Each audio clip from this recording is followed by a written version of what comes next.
Dumadami pa ang mga pantalan na nakapagtatala ng kanselasyon ng biyahe ng mga barko kahit pa nasa Northern Luzon na ang bagyong Krising. Ayon sa Philippine Coast Guard, dahil ito sa matataas na alon na epekto ng bagyo at habagat. Kaya pinagbabawalan munang bumiyahe lalo na ang mga maliliit na bangka. Ito ang balita ni Ryan Lacanlale. As of the moment, meron tayong 37 ports na monitor. So ito yung mga ports na nakapagdala ng mga stranded passengers.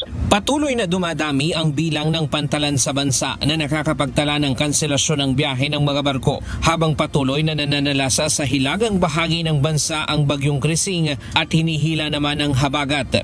Ayon sa Philippine Coast Guard, umabot na sa 37 pantalan ang nakapagtala ng kanselasyon ng biyahe dahil sa matataas na alon pa rin sa karagatan. Karamihan dito mula Bicol Region, Visayas at maging sa Mindanao.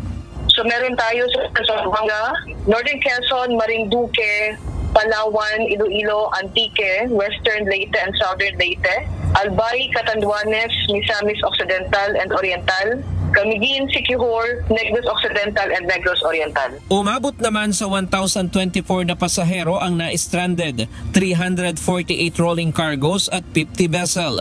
Mayroon ding 35 vessel at motor bangka na nag-take shelter. Ayon naman sa Philippine Ports Authority, nasa mahigit 500 pasahero ang nananatili ngayon sa iba't ibang pantalan sa bansa. Mas pinapayuhan pa rin ng PPA na umuwi muna sa bahay ang mga pasahero habang walang biyahe ang barko. Pero kung sakaling hindi sila makakaalis sa pantalan, ay maaari naman silang manatili, lalo na't karamihan sa mga pantalan ay inayos na para sa mga ganitong sitwasyon. May mga charging station na rin, hot meal at ready-to-eat food na nakaantabay para hindi magutom ang ating mga kababayan habang sila ay nag-aantay sa mga pantalan. Ang ating pong stranded na itala nasa pantalan, pero of course we're encouraging them na kung meron silang matutuluyan na malapit dun sa pantalan, umuwi muna po sila dahil mas maganda pa rin na mag-antay kung kailan yung susunod na biyahe sa kanilang mga bahay. Although hindi naman po natin yan pwedeng paalisin at talagang we cater them kahit po nasa pantalan. We serve hot meals at saka yung ating bagong coordination with DSWD. Ito po, siniserve na rin natin to sa mga na-stranded ngayon sa pantalan.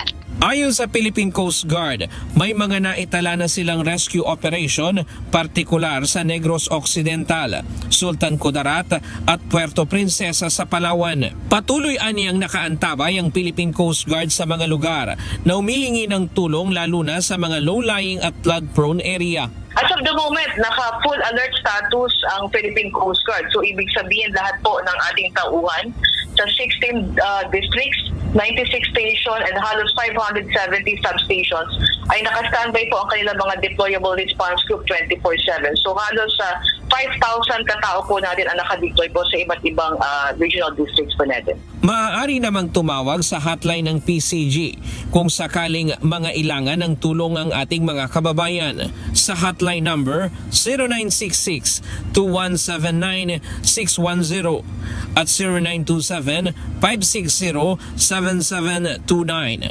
Ryan Lacanlale, UNTV News and Rescue.